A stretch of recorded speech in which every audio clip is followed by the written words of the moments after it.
கர்த்தருக்கு ஸ்தோத்திரம்.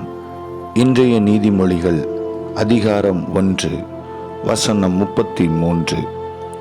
எனக்கு செவி கொடுக்கிறவன் எவனோ அவன் விக்கினமின்றி வாசம் பண்ணி ஆபத்திற்கு பயப்படாமல் அமைதியாயிருப்பான். சர்வாங்க தகன பலிகளை செலுத்துவதை பார்க்கிலும் கர்த்தருடைய வார்த்தைக்கு கீழ்ப்படிதலே உத்தமம் என்று பரிசுத்த வேதாகமம் 1 சாமுவேல் 15:22 நமக்கு கூறுகிறது.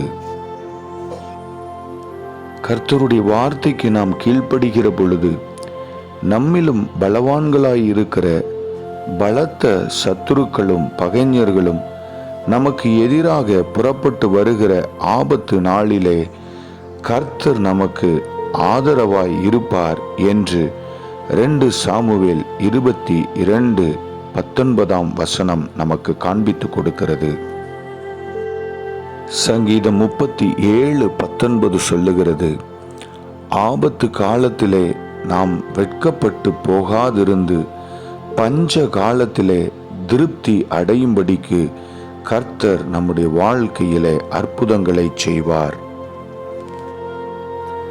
சங்கீதம் 46:1 சொல்லுகிறது, தேவன் நமக்கு அடைக்கலமும் பெலனும் ஆபத்து காலத்தில் அனுகூலமான துணையுமானவர். நம்முடைய எல்லா பிரச்சனைகளின் மத்தியிலும் நமக்கு அனுகூலம் செய்கிற துணையாக ஆபத்து காலத்திலே நம்முடைய தேவன் நம்மோடு கூட இருப்பார். பிரியமானவர்களே, இன்றைக்கு நாம் ஒரு தீர்மானம் எடுப்போம். நம்முடைய ஆண்டவர் நமக்கு சொல்லுகிற வார்த்தைகளுக்கு செவி கொடுக்கும்படி நம்முடைய செவிகளை நாம் திருப்புவோம். எந்தவித ஆபத்திலும் நாம் சேதப்பட்டு போகாதபடிக்கு கர்த்தர் நம்மை பாதுகாப்பார். பயப்படாமல் அமைதலான சமாதானமான வாழ்க்கையை நம்முடைய தேவன் நமக்கு கட்டளையிடுவாராக.